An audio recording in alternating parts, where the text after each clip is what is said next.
दोस्तों नमस्कार। हमारे YouTube चैनल में आप लोग का बहुत बहुत स्वागत है।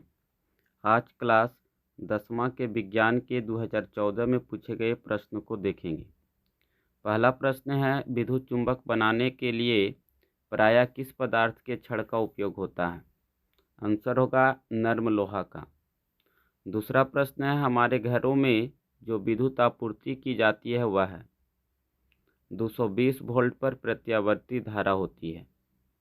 तीसरा प्रश्न है, किसी वस्तु का प्रतिबिंब आँख के जिस भाग पर पड़ता है वह है किसी वस्तु का प्रतिबिंब आँख के जिस भाग पर पड़ता है वह है उत्तर होगा रेटिना। चौथा प्रश्न है, एक स्वस्थ आँख के लिए दूरबिंदु होती है। एक स्वस्थ आँख के लिए दूरबिंदु होती है, आंसर होगा अनंत। पांचवा प्रश्न है, जीवाश्म ईंधन की ऊर्जा का वास्तविक स्रोत होता है। जीवाश्म ईंधन की ऊर्जा का वास्तविक स्रोत होता है, आंसर होगा सूर्य। क्या होगा आंसर? सूर्य। अगला प्रश्न है छठा, विद्युत चुंबकीय प्रेरक की खोज किसने की थी? विद्युत चुंबकीय प्रेरक की खोज किसने की थी? उत्तर होगा फैराडे ने।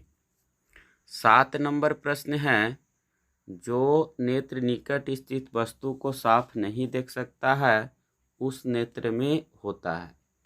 जो नेत्र निकट स्थित वस्तु को साफ नहीं देख सकता है वह दोष होता है, यानी वह देख सकता है निकट को नहीं तो देख सकता है क्या? दूर को। और जो वस्तु दूर को यानी जो दिखाई देता वही दृष्टि दोष होता है, इसीलिए इसमें क्या होगा? दूरदृष्टि दोष। अगला प्रश्न है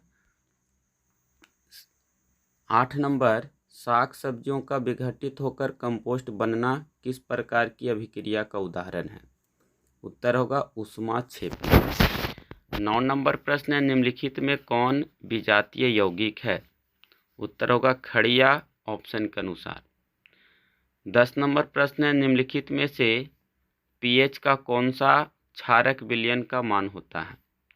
क्षारक विलयन का पीएच मान होता है 7 से अधिक। अगर पूछता अम्लीय विलयन का पीएच मान तो बताते 7 से कम। अगर यहीं पर क्वेश्चन में रहता उदासीन विलयन का पीएच मान तो बोलते 7 के बराबर। चलिए 11 नंबर प्रश्न जानते हैं, कौन सा धातु कमरे के ताप पर द्रवावस्था में रहती है? पूछ रहा कौन सा धातु कमरे के ताप पर द्रवावस्था में है? इसका आंसर हो जाएगा ब्रोमीन।